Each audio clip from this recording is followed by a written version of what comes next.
الرحيم بالتقوى والتوكل على الله.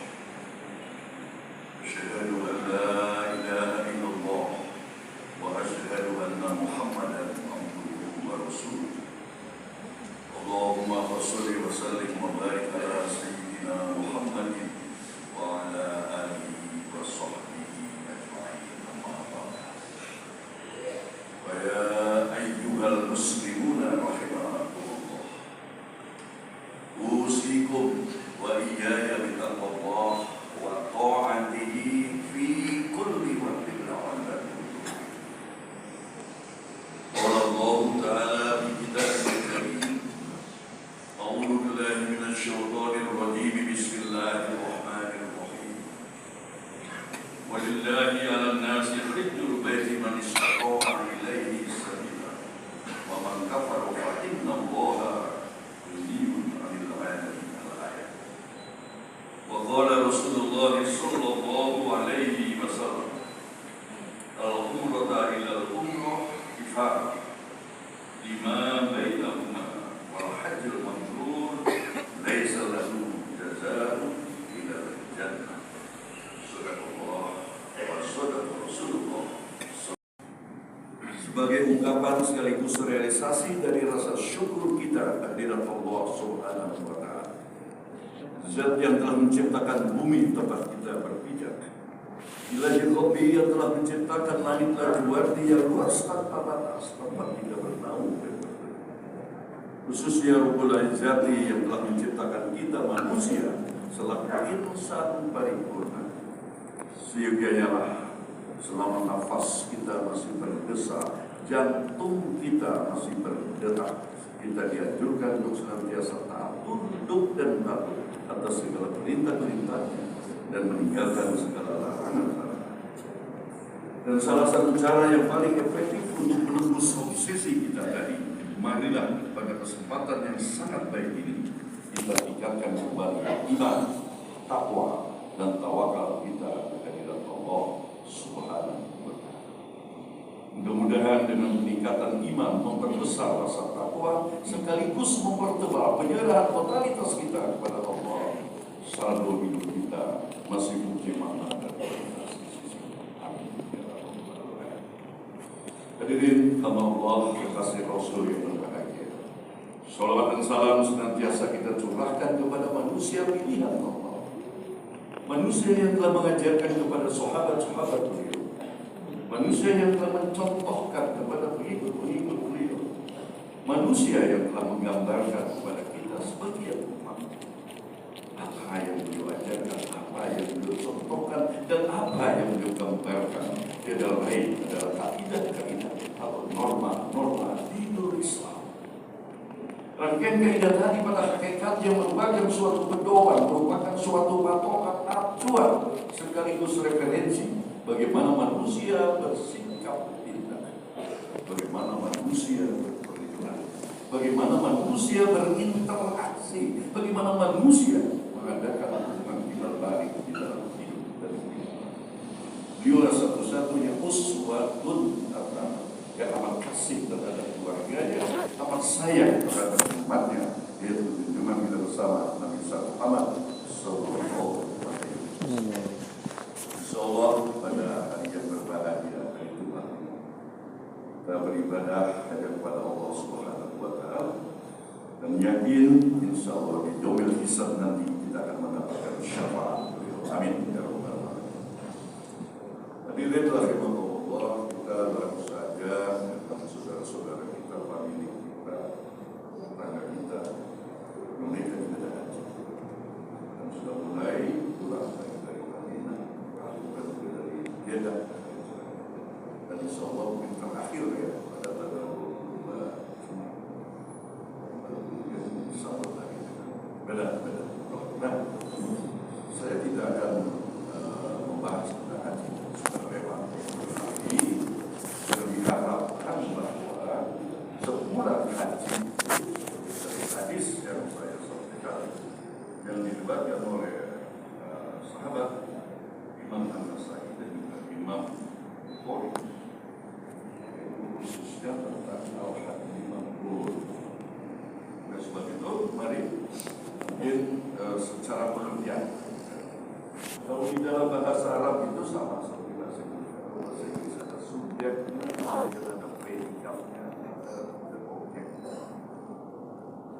Subjek dalam bahasa Arab disebut fa'il, kemudian predikatnya fi'il.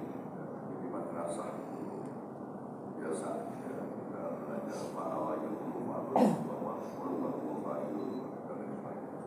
Saya sudah tidak hafal lagi unturnya lagi.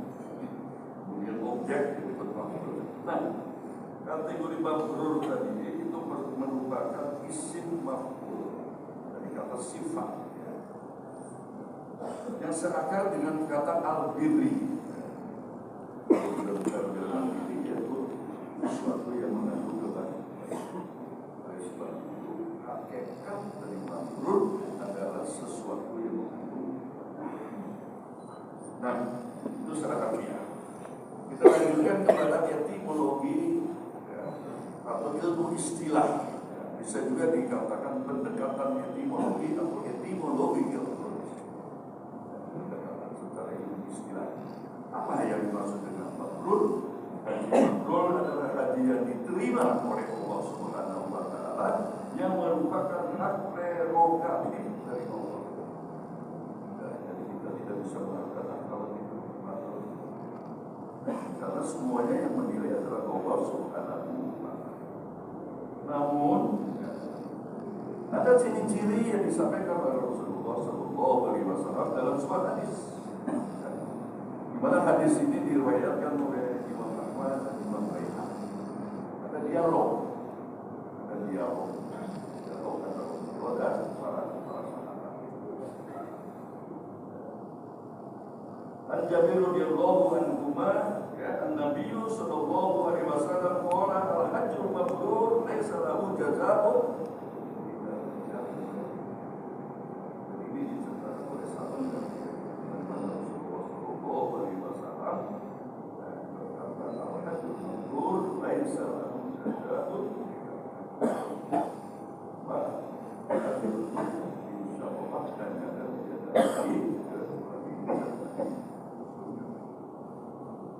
Kemudian para sahabat bertanya, "Iya ya Rasulullah, apa maksudnya haji mabrur tersebut?" Lalu Rasulullah menjawab, "Qala sallallahu alaihi wasallam it'amut ta'am." Yang pertama adalah it'amut. Yang kedua, wa qayyidus salam. Jadi substansi dari haji mabrur. Kemudian dielaborasi oleh yang pertama itu yang disebutnya dalam hadis itu mari saya ajak sedikit saja kepada Rasulullah SAW ketika memerintah di Madinah. Jadi Rasulullah itu sebuah buku yang sangat menarik. Judulnya Rasulullah SAW super leader dan super leader. Jadi leader dibedakan antara leader dan leader. Kalau leader itu lebih kepada pembawaan. Rasulullah jelaskan dengan sifat kenabiannya dari harapkan. Tapi yang ingin saya sampaikan satu alasan yaitu tentang super manager.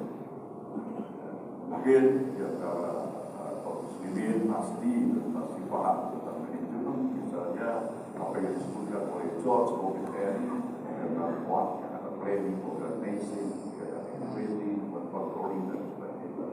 Nah, Rasulullah juga sebagai seorang manajer, ya, pengelola suatu negara itu juga sebagai seorang manajer. Yang pertama adalah fact-finding. Apa yang dimaksud dengan fact-finding? Mengenyangkan perut masyarakat. Jadi kalau di negara kita belajar dari Rasulullah, nomor pertama itu bagaimana perut dari masyarakat itu kenyang. Kenyang, yang mungkin lainnya makan. Tapi nomor satu the fact finding. Dan luar biasanya lagi, mohon maaf, ketika saya menempuh doktor ekonomi saya, ya, dan kemudian saya melakukan penelitian, ya, penelitian saya baru ketemu yang namanya the fact analysis, yang dalam bahasa Indonesia disebut analisis jalur. Ya, itu dengan metodenya bukan kualitatif, tapi metode yang hitungan sedemikian. Baik. Saya ingin mengatakan bahwa insya Allah saudara-saudara kita, orang tua kita, ketika memang sudah pulang dari haji ini, dan dua hal tadi yang merdeka operasi menjadi 4. Jadi ciri-ciri yang pertama itu adalah itlamun to'am, mengenyangkan orang lapar, atau yang dimaksud mengenyangkan orang itu pedulian sosial. Bagaimana kita pulang dari haji dengan biaya besar, kemudian tetangga kita, anak yatim, anak fakir miskin bisa dapat. Nah, penilaiannya silakan. Tetapi ini adalah ciri-ciri organisme berbuah. Yang kedua adalah thayyibul kalam. Apa yang dimaksud dengan thayyibul kalam? Yaitu santun dan kemudian bertutur kata dan beretika. Kalau kita bicara etika, bukan bicara tertulis atau tidak tertulis, tetapi etika itu adalah pantas dan tidak pantas. Etika itu baik dan baik. Oleh sebab itu disebut thayyibul kalam. Insyaallah. Kebetulan jemaah kita, muslimin dan muslimat, saudara-saudara kita yang kumpul bersama, thayyibul kalam, bahasanya santun, kata yang enak didengar, walaupun berdakwah juga ada mengajak. Ada silakan berdakwah mengajak.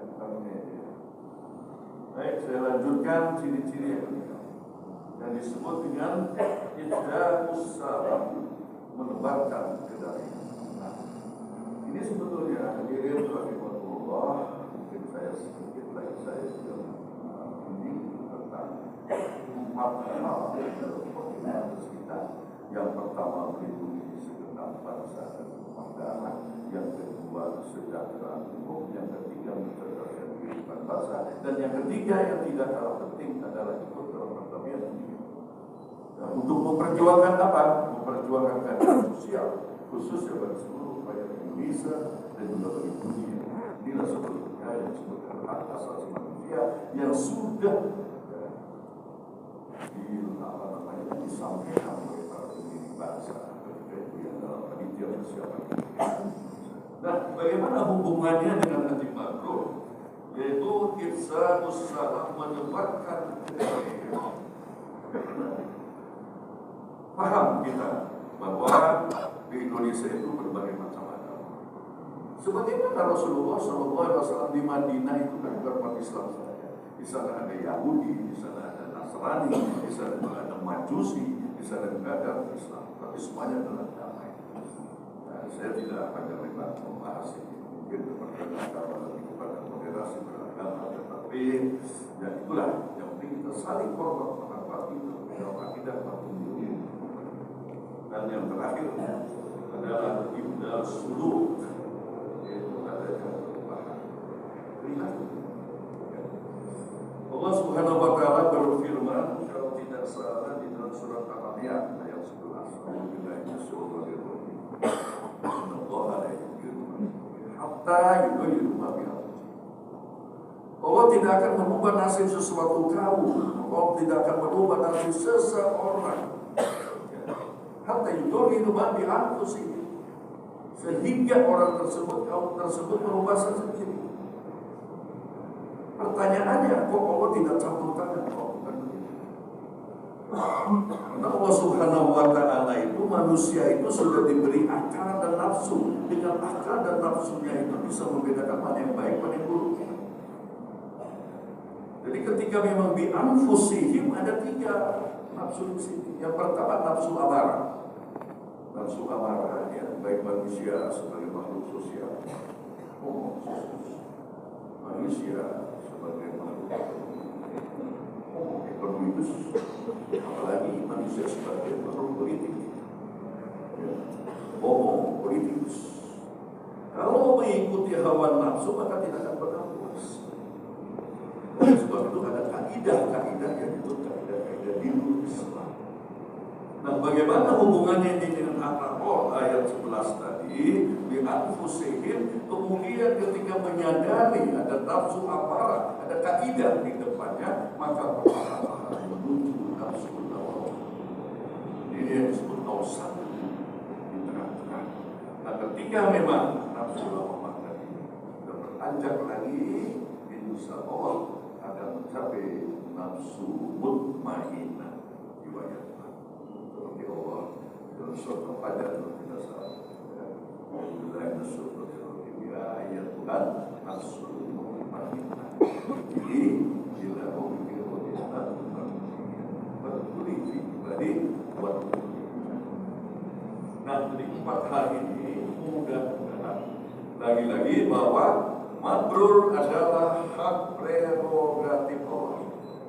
Tetapi mudah-mudahan 4 ciri-ciri ini kita akan mendapatkan saudara-saudara kita, insya Allah termasuk hadiah. Amin. Ya. Terakhir, dulu saya hanya ingin sedikit saja secara garis besar bahwa memang bulan Muharram ini ada 4 yang kita tahu sedikit. Biasanya itu ada 4 hal ya kalau itu mundur puasa ya, bulan puasa, bulan puasa itu sama ya. Sebelumnya itu bulan Rajab. Kalau orang Jawa bilang Rajab bulan puasa. Itu bulan-bulan yang mempunyai kaidah yang luar biasa. Tapi kita lagi bulan Muharram, catatan saya 14, banyak sekali ya, menghabiskan waktu. Tapi mungkin 1, 2, 3 aja. Pertama memang bagaimana Nabi Adam itu menerima tobat yang kepada Rasulullah Muharram, yang kata Nabi Iblis sesuatu yang paling tinggi, Nabi Nuh, kita tahu ceritanya, ya, dari kapal itu diselamatkannya Nabi Ibrahim, juga 10 Muharram, turunnya kitab Taurat kepada Nabi Musa AS, dikeluarkannya Nabi Yusuf dari penjara, disembuhkannya Nabi Ayub, ya, Nabi Yunus dikeluarkan dari perut ikan nun, kemudian dibelahnya lautan, ketika Fir'aun masuk, ya kan, kemudian tenggelam di bulan Muharram, diampuni kesalahan Nabi Daud, Nabi Sulaiman diberikan kuasa sebagai raja, diangkatnya Nabi Isa ke atas langit, disembuhnya kemuliaan dari Nabi Yakub dan juga Rasulullah SAW. Jadi memang Muharram itu bisa juga bikin kajian di sini seperti apa yang lebih komprehensif. Menurut saya adalah kira-kira ada 14 peristiwa dalam Muharram. Demikianlah hadirin yang berbahagia, budaya kita dan mudah-mudahan